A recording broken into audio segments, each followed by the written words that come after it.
Labdien! Mans vārds ir Inga Kavaca, un es esmu Vanilla Travel īpašniece un vadītāja. Man patiešām patīk plānot ceļojumus ar īpašu garšu, ceļojumus ar pieredzi once per lifetime, jeb latviski sakot, vienreiz dzīvē un ļoti īpaši tā, lai ceļojums būtu ar īpašām atmiņām. Un šodien ceļojuma dizaina studijā par manu ceļojumu uz Panamu un par Panamu kā tādu, kas tad tā pa vietu ir un vai ir vērts uz turien doties vai nē.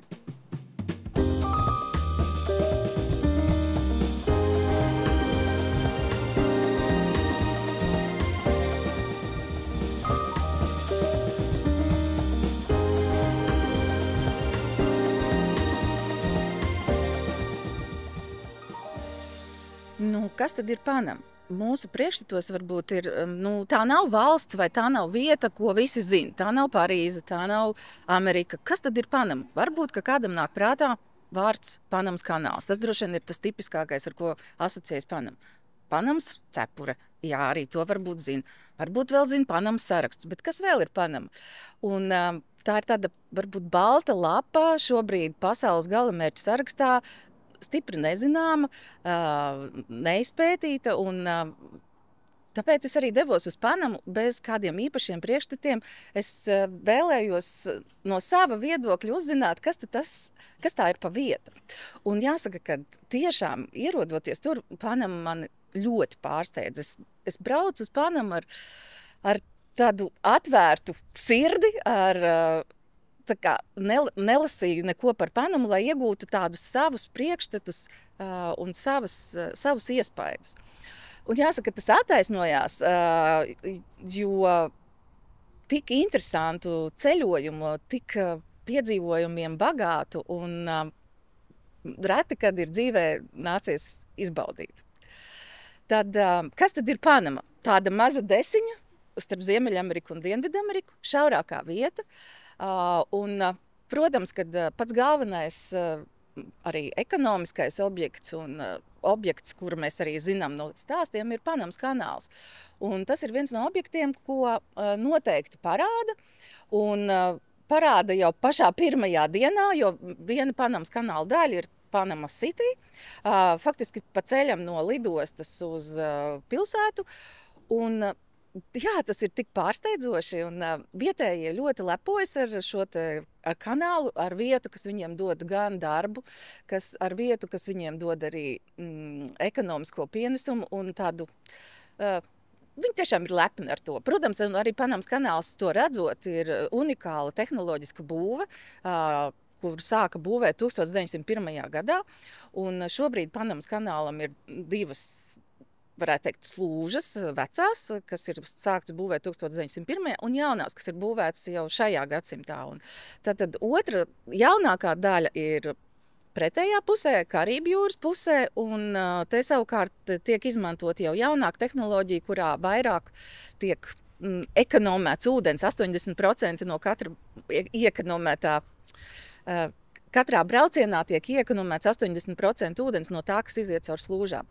Lūk, un tas bija viens no objektiem, kurus apmeklēju jau pašā sākumā. Bet jāsaka, ka visinteresantākais bija tas, kad es ielidoju un braucu uz Panama City. Un tas bija jau novakars, jau tāda krēsla. Un tas, kas mani pārsteidz, bija tā pilsētas līnija, pilsētas skats, ja teiksim tā skyline. Un es nebiju sagaidījusi, ka tas ir tik ļoti iespaidīgi. Es varētu teikt, ja mēs salīdzinām, tas ir līdzīgi kā piebraucot Ņujorkā pie Manhatanas.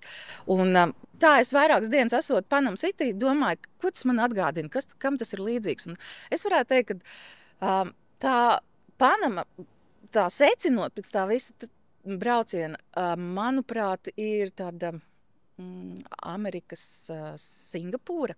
Ļoti valsts, kur šobrīd ir virzīta ļoti uz attīstību un kur patiešām attīstās. Priekš manis 3 vārdos sakot, kas bija Panama? Brīnišķīgi cilvēki, ļoti laipni, ļoti atvērti, smaidīgi, viesmīlīgi. Jebkurā vietā, vai tas bija pilsēta, vai tie bija lauki. Protams, īpaši ārpus pilsētas. Pilsēta vienmēr uzliek kaut kādu savu to zīmodziņu. Un noteikti tas, cik tur ir tīrs, kas ir pārsteidzoši, jo ļoti daudz Latviņamerikas zemes ir tādas jau netik ļoti gādā par to vidi, kas ir apkārt. Tad tīra vide, ļoti arī tīrs ūdens, ko viņi uzsver, kad visur var dzert ūdeni no krāna, jo viņiem ir ļoti tīrs ūdens, un arī ēdiens. Ēdiens, kas ir vienkāršs, bet kas ir ļoti tīrs, ļoti tīrs tādā nozīmē, kad tīras garšas. Un starp citu, mans mīļākais ēdiens, kuru es tur pagaršoju, un kuras tad jau regulāri arī izvēlējos, ir cepti banāni. Pilnīgi citi, tur ir citu šķirni, kas ir. Tās garšas savienojums ir ļoti interesants starp kartupeli, kabats un vēl kaut ko. Un tas ir viens no pamatēdieniem, ko viņi arī lieto. Un tāpēc tas viss kopā tātad cilvēki, vide un ēdiens. Un tad, kad es ierados tajā pirmā dienā Panama City, es jau teicu, ka es biju ļoti pārsteigta par to, gan to tīrību, gan to moderno skatu.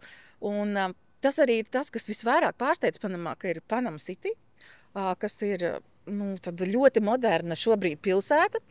Tajā ir vairākas daļas. Ir tā kanāla daļa, kas ir atkal kaut kas tāds jau senāks.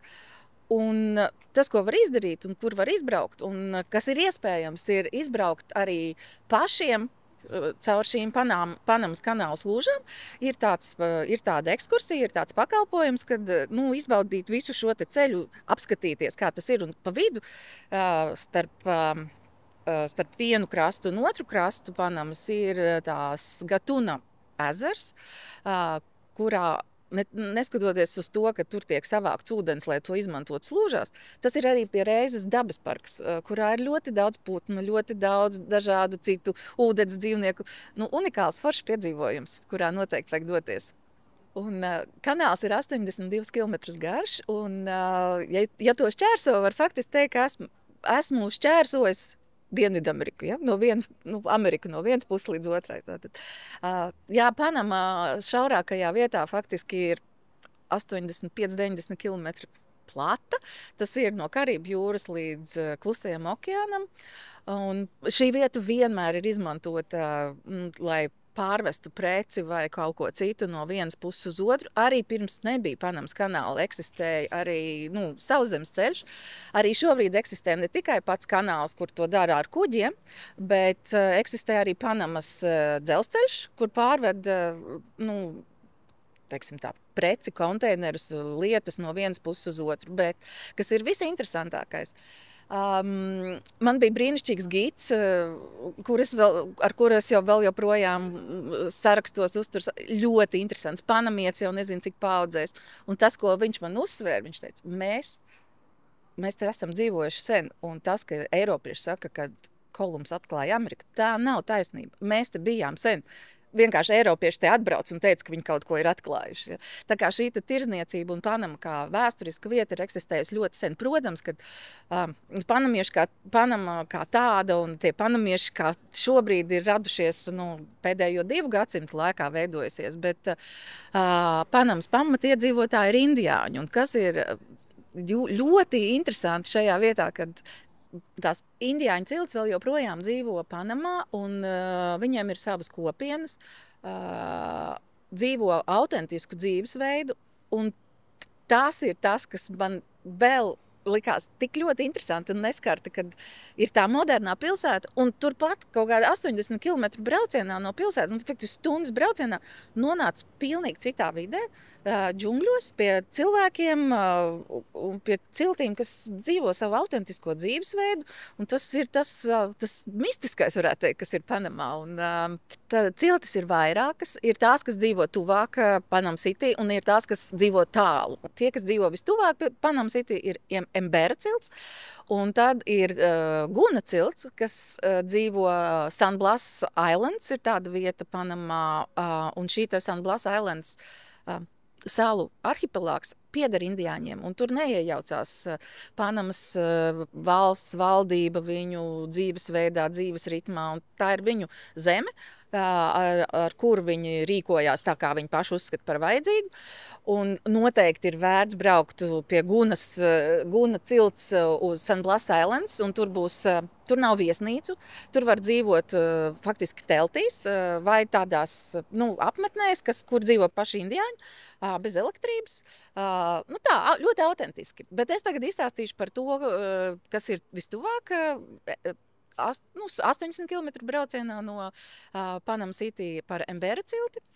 Man personīgi likās, zinot to, kā ir citur pasaulē, kad šādas vietas, kur ved turistus, viņas ir tā kā muzejs, kur vienkārši atved cilvēkus, un tad atved tos arī vietējos, un tad tur ir uzstāšanās, un tas tā kā mākslīgi, tā kā brīvdabas muzejs. Un, man likās, kā tā var būt.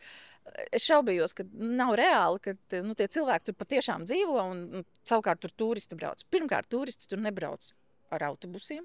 Ja? Tur tomēr piebrauc upes krastā, tur jau sagaida indiāņu pārstāvis, un tad ar tādām mazām laiviņām, tiešām tādām senām tā kā kanoja laiviņām, bet kurām jau ir motori un kuras darbina ar degvielu. Pa upi ved dziļi iekšā džungļos, un pēc tam ir foršs diezgan tāds intensīvs pārgājiens uz ūdenskritumu, arī džungļos iekšā, kas ir pie reizes arī džungļu daba, tur viņi to vada indiāns, kas runā arī angļu valodā. Tad skolā viņš iet un ir gājis. Un tad atnākot atpakaļ, mēs viesojāmies indiāņu ciltī Emberas, un mūs tur sagaidīja ar mūziku, un pēc tam parādīja, kā viņi dzīvo, un pēc tam cienāja ar pusdienām, kuras gatavoja uz uguns vietējā virtuvē tiešām. Un tā tad ir tā, ka no vienas puses viņi dzīvo savu autentisko dzīvi, no otras puses viņi pieņem jau arī to, kas ir jau tas modernais. Jo ir interesanti, kad viņi staigā faktiski kaili, izņemot tad, kad nāk turisti, lai nebūtu tā kā. Viņiem ir ieteikts apģērbties, un tad viņi uzvelk savu skreļu svārciņus. Un skaidrs, ka viņi staigā puskaili, tāpēc, kad ir ļoti karsts. Tāds ļoti, tas ir fiziski ērti. Un tajā pašā laikā tātad gatavo uz uguns, neizmanto elektrību, mazgā veļu ar rokām, ārstējas ar vietējiem augiem. Bet lieto mobilo telefonu. Kā viņi uzlādē mobilo telefonu? Kaut kur jau tā elektrība ir vajadzīga.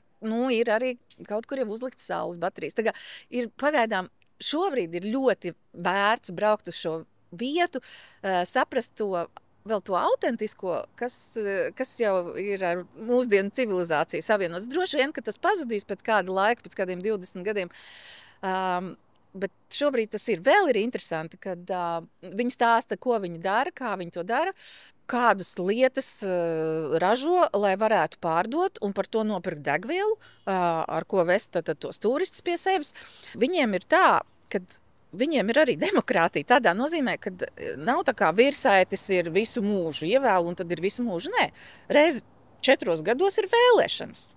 Un vēlēšanās, tātad to, ko ievēl vēlēšanās, tas uz nākošiem 4 gadiem ir tas cilts vadītājs. Apmetnē dzīvo 22 ģimenes, visas paaudzes, no maziem līdz lieliem, katram ir savs pienākums. Sievietes, piemēram, tīra ir noteikts palmu lapas, kuras var izmantot pinumos, un tad viņu viens no veidiem, kā viņi iegūst līdzekļus, ir viņi no palmu lapām darina dažādus izstrādājumus un pēc tam tos pārdod, lai nopirktu pārtiku. Embera cilts ir atnākusi no Kolumbijas jau kādu laiku atpakaļ, bet tad, kad uzbūvēja Panamas kanālu, izveidoja dabas rezervātu, un viņi vairs nedrīkstēja medīt šajā te zonā, kas ir arī viņu, tas tā kā medīt un ķert dzīves. Un kaut kā vajadzēja izdzīvot, un tāpēc tāda Panamas valdība piedāvāja šādu risinājumu, ka viņi pieņem turistus, par to saņem atalgojumu, un savukārt tāpēc nemedīt šajā te dabas rezervātā un var par naudu nopelnīt un nopirkt sev pārtiku. To sauc par integrāciju modernā valodā. Un tāpēc ir ļoti interesanti redzēt šo te dzīvē. Un kas man vēl pārsteidz, cik viņi jauni izskatās. Cik jauni izskatās indiāņi. Un vīrietis, kas mums stāstīja par savu dzīvesveidu, kā viņi tur to visu dara, es domāju, ka viņam ir 40. Izrādījās, ka viņam ir 64. Un tiešām tas dzīvesveids, tomēr tīra pārtika un dabas vidū izrādās dod savu rezultātu.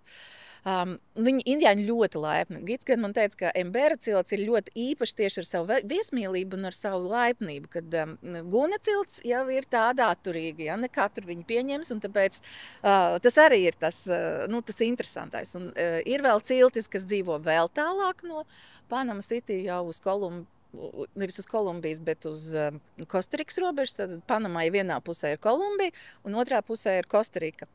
Un pie Kostarikas robežas savukārt ir kalnu reģions, kurā tiek audzēta kafija. Un tas ir arī apskats vērta vieta, ļoti vēl neskarta vide, tiešām ļoti viesmīlīgi cilvēki, kas sagaida un uzņem mājās un parāda, kā viņi audzē kafiju. It kā tas viss ir citās zemēs, bet šeit tas ir vēl ļoti īsti. Tas ir tas, par ko es arī esmu teikusi citos raidījumos, kad ir jāatrod vēl vietas pasaulē, kur ir īsti, kur vēl nav sabojāts, kur nav masu turisms. Ja, un tad Panama man tiešām likās šī vieta.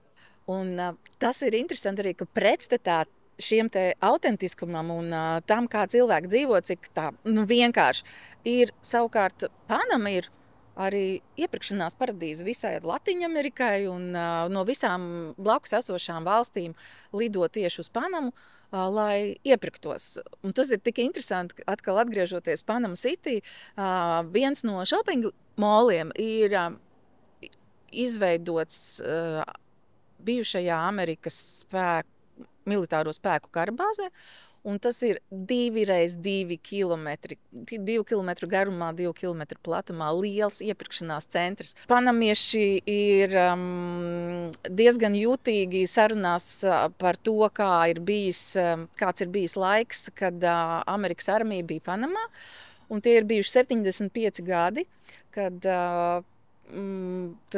Amerikas armijas klātbūtne neļāva vietējiem attīstīt savu, biznesu un savu tādu. Viņi nebija paši, bet kopš 2000. Gadu sākuma Panama ir Panama kā tāda, un Amerikas bruņotie spēki tur vairs nav. Un tāpēc šīs vietas, kas kādreiz bija karabāzes, tiek izmantotas kā iepirkšanās centri, tiek veidot kā iepirkšanās centri. Tiešām tur brauc no Ekvadoras, no Kolumbijas, no Karību salām uz iepirkšanos. Es arī apmeklēju iepirkšanās centru 2. Man tur veda arī gids tieši tā kā ekskursijā, lai parādītu, kā ir. Es biju, jāsaka, iepirkšanās centri, tādi, kā mēs esam arī pieraduši, ar zālēm, kur ir bērniem izklaides, ar kinoteātriem, ar kafejnīcām. Bet kas ir jauki, kad it kā tā pasaules globalizācija ir skārus gandrīz visas vietas, un ieejot shopping molā, atpazīsti to pašu brendu, kas ir Amerikā, tas ir Eiropā, visur vienādi. Bet Panamā ir citādāk. Panamā tas lielais shopping mols, tur bija vietējie zīmoli, neredzētas lietas, un tas bija ļoti patīkami. Un, ja jāsaka par cenām, vispār Panama ir salīdzinoši lēta zeme, gan dzīvošanas izmaksās, gan ēšanas izmaksās, un arī shoppingā. Un tas varētu, ja mēs salīdzinām šobrīd ar, Latvijas cenām, tad es teiktu, ka pa kādiem 30% cenas ir zemākas. Tā kā arī tas ir patīkami. Tā kā Panama ir iepirkšanās paradīze, kā to arī apgalvoja tas mans gids. Pilsēta vienlaicīgi attīstās, un Panamā ir ļoti daudz, visas, man liekas, Amerikas bankas pārstāvētas, un tas ir Panama City jaunajā centrā, un ir Panama City senākais centrs, ko sauc par Casco Viejo. Tas tā kā, salīdzināsim, tas tā kā būtu vecpilsēta, tā kā Rīgas vecpilsēta. Lūk, un kas arī liekas interesanti, kad vairāku gadu garumā, es tā saprotu, ka kaut kādi jau 6-7 gadi atpakaļ, šī senā pilsētas daļa, kas bija diezgan nolaista, Tātad valdība ir izdevusi tādu likumu, kad tie, kas var uzturēt savas mājas Kasko Viejo, tas ir vecpilsētā, tiem ir tās obligāti jāremontē un jāatsvaidzina. Savukārt tie, kas to nevar izdarīt, un ja to nedara kaut kādu 2 gadu laikā, šis īpašums tiek atņemts, pārdots kādam citam, kas ir gatavs apsaimniekot. Tiem cilvēkiem viņus neuzliek uz ielas, viņiem tiek iedot cita dzīves vietā, citā Panama City daļā. Un tāpēc Kasko Viejo ir tāda pērle, jau ļoti daudz kvartāli ir tādi koloniālā stila, bet ļoti svaigi atremontēti. Te ir viesnīcas, restorāni, ļoti laba līmeņa restorāni, laba augsta līmeņa viesnīcas un tādi interesanti veikaliņu suvenīri, un starp citu, kuros arī pārdod Panamas cepurus.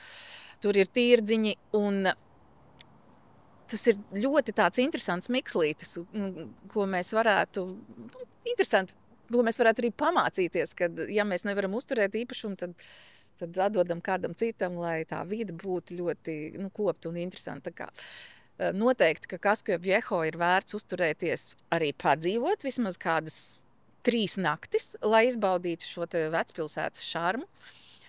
Tur tuvumā ir arī zivju tirgus, kur ir vērts noteikti aiziet. Zivju tirgu ir ļoti dažādi restorāni, turpat no svaigām jūras veltēm veidot ēdieni, kas man likās arī Panamā ļoti interesanti, kad es varēju ēst jebkurā vietā. Kā jau es teicu, ļoti tīrs un nekādu tādu vēdra kaišu vai kādu, kas varētu piemesties citās vietās. Dzēru sulas un ēdu, ko tik nē.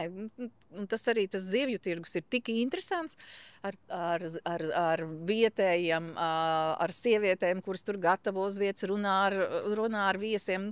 Forši, ļoti tā brīvi, kas man likās tā interesanti, kad es atgriezos no Panamas, es ierados Latvijā un tāda smaidīga visu laiku. un tad es sapratu, ka laikam šeit tā nevajag. Te tā kā bišķiņi ir jāpiebremzē. Tā viesmīlība un tas dzīves prieks. Neskatoties to, ka viņi nav ļoti turīgi un nav viņi dzīvo tādu vienkāršu dzīvi, bet ir ļoti priecīgi un, kā saka, palīdz viens otram. Ko mēs Gids man teica, ka viņš vienmēr, kad viņš kaut ko nopērk, viņam ir māja vietējā ciematā netālu no Panama City, tad viņš vienmēr aizved kaut ko arī tiem kaimiņu bērniem. Un tā viņi viens otru atbalsta. Un interesanti, ka mēs staigājot pa Kasko Viejo, satikām tādu vecu vīru, un viņš teica, kur ir mans skolotājs. Šitas ir pirmais Panamas gids. Viņam tagad ir 88 gadi, bet viņš man mācīja visu, kā vadīt, ko stāstīt par Panamas vēsturi. Un starp citu, Kasko Viejo ir ļoti daudz baznīcu. Es redzēju 7, ļoti tādā koncentrētā vietā. Katra ir veltīta kādai citai, var nosacīt tēmai. Katrai ir savs dizains, katrai ir sava aura. Jā, arī tā ir interesanta vieta, ko apmeklēt. Par klimatu. Kā tur ir? Tur ir vienmēr silts. Vienmēr silts. Tad nav jābaidās. Var braukt jebkurā laikā. Bet ir dažādi, bet tomēr ir arī sezonas. Tad, kad ir jābrauc, es tā kā ieteiktu, kad ir jābrauc. Ir jābrauc tad, kad ir sausā sezona. Un sausā sezona ir janvārs, februārs un marts. Ko tas nozīmē? Panamā temperatūra ir līdzīga visu gadu. Apmēram no 28, 32 grādi pēc Celsija. Tad vakarā 26, 27, pa dienu 32. Bet ir īsta lietu sezona, kad līst katru dienu. Un tā kā viņi teica, mums tad piemetās depresija, jo ir pilnīgi pelēks debesis 3 mēnešus. Apmēram nostīt tā kā pie mums oktobris, novembris, decembris ir tumšs un pelēks, jo visu laiku līst, bet 30 grādi. Un tad ir tās starpsezonas, un starpsezona ir no aprīļa tātad līdz oktobrim, līdz septembra beigām. Un es biju tajā laikā, es biju maijā, un bija tā, ka puse dienas līst, un ir mākoņi, un tad ir atkal saule, un ir 100% gaisa mitrums. Un jāsaka, ka fiziski ir diezgan grūti to izturēt, jo 100% gaisa mitrums un 32 grādi. Lai jūs to iedomātos, iedomājieties kādu jūlija dienu Latvijā, ja, kad ir tā kā karsts pērkons un vēl kaut kas, un tā ir visu laiku. Tā kā pievērst uzmanību noteikti vajag, lai ir kondicionieris numuriņā, jo būs grūti izturēt visu ilgo ceļojumu. Bet tā ir tiešām silts un tas lietus ir tāds, arī ļoti silts un interesants. Bet man gadījās, braucot, es braucu uz Klusā okeāna piekrasti paskatīties, kādas tur ir viesnīcas. Un pa ceļām gadījās, baltā siena, kad līst lietus tik balti, ka tu neredz mašīnai priekšgalu. Tomēr šoferis turpināja ceļu, un viņš man teica, welcome to Panamā. Un starp citu, vietējie nesaka Panama, jāsaka ir Panamā. Un tas uzsvars ir uz pēdējo Panamā. Un tad, tas viņiem ļoti patīk, ja šādi runā. Izbraucām caur lietu sienu, un es nonācu Klusā okeāna piekrastē, kurā skatījos viesnīcas, kas ir daļa no ceļojuma, jo ir jāredz arī vietas, kur dzīvot. Un, tā ir ļoti interesanta pieredze. Šeit arī ir atšķirība no kādām citām, teiksim, klasiskiem ceļojumu galamērķiem. Tā kā Panama, kā turismu galamērķis nepavisam vēl nav zināma, ārpus varbūt paša tā reģiona, tad arī daudz nav informācijas par viesnīcām un par to līmeni. Un tad, cik interesanti, ka viesnīcas ir sāktas būvēt kādus gadus 5, 6 apakaļ. Kā Gids teica, 5 gadu apakaļ šeit ganījās govis. Un tagad ir uzcelts milzīgs komplekss, un tādi tiek attīstīti vairāki. Tas nenozīmē debeskrāpi, tas tieši nozīmē milzīgu teritoriju, džungļi, pļavas, mākslīgi veidoti ezeri, okeāna krastā, kur ir gan viesnīca, kur ir gan veikali un visa tāda infrastruktūra, un kur var nopirkt arī īpašumu uz mūžu lietošanā, un kur var nopirkt īpašumu lietot reizi gadā. Un tie ir tā saucamie rezorti vai kondominimumi. Amerikā tādi ir diezgan populāri. Un šī tā mode tiek pārcelta arī uz Panamu. Un ir interesanti, kas ir jāsaprot, kad Klusajā okeānā peldēties nevar. Ūdens ir silts, ir skaisti, ir garas pludmales, bet ūdens masa ir tik liela un tik spēcīga, kad var sērfot, bet ieiet ūdenī un tā peldēt ir dzīvībai bīstami. Tāpēc tas nav ieteicams. Un, tur ir arī drošības sargi, kas faktiski neļauj iet ūdenī. Ja? Tur var ar laivu peldēt, iepeldēt un tā. Bet tāpēc ir baseini. Bet te arī, varētu teikt, ir amerikāņu kultūra. Es biju izbrīnīta. Baseins ir, tiešām varētu teikt, metru dziļš. Metru dziļš, 1,20 m. Un tā kā nevar arī tādā baseinā tā īpaši nepapeldēs. Bet tā kā tas vietējais apzīmējums, kā to turisma industrijas pārstāvi sauc, viņi teica, jā, tas ir drinking pool. Tas ir baseins, kurā iekāpj, tad, kad ir karsti, tad tur arī paliek, un tur ir tas bārs pie baseina, tajā pašā baseina līmenī, un tad stāv baseinā, runājās, dzer kokteļus, un tā ir tāda Panamas atpūtas kultūra tieši tādās kurorta viesnīcās. Varbūt kādu dienu vai divas var arī pavadīt tā, tā sakot, pie drinking poola vai vienkārši lasot grāmatu. Kas ir burvīgi, ir tās putnu dziesmas, kas ir visu laiku apkārt. Īpaši agri no rītiem, kad aust saule, un tas ir tāda ļoti bagātīgi. Un tas okeāna šalkoņa fonā, kas tā sitās pret krastu. Vienu rītu pamostos, domāju, kas te notiek? Kāpēc tādi tā kā trokšņi? Un tad es sapratu, ka tas ir okeāns, kas sits pret krastu. Un to noteikti ir vērts dzirdēt, izbaudīt. Bet var jau arī visu dienu nesēdēt viesnīcā. Viesnīcās tiek piedāvātas dažādas aktivitātes, kas ir ārpusē. Un turpat netālu no viesnīcas tur ir augstāki kalni, ir mazāk pakalni, ir ir daudz tādu maršrutu hikingam, pastaigai kalnos, izbraucieniem ar riteņiem, un to visu organizē viesnīcās, un tas ir tad ir, es teiktu, ka Panama ir ļoti forša vieta cilvēkiem, kuriem nepatīk varbūt tādas kurortu viesnīcas, kur tur tikai atpūsties. Tieši tādiem, kur saka, mums vajag aktīvu, mēs gribam katru dienu aktīvi būt. Noteikti ir forša vieta, lai dotos ceļojumā ar bērniem pusauģiem, no 10 gadiem vai tā vidēji, jo tur ir tik daudz dažādu iespaidu un tik daudz iespējas nodarboties ar dažādām aktivitātēm, mācīties sērfot, iet kalnos, arī palīdzēt novākt kafijas pupiņas konkrētā sezonā. Un paviesoties pie indiāņiem. Un, tas viss ir tādā koncentrētā vietā. Vienīgais, kas ir tālu jālido no Eiropas. Tiešām ir tālu jālido, ceļš ir garš. Mans ceļš uz turieni aizņēma 30 plus stundas. Tam ir jābūt gatavam.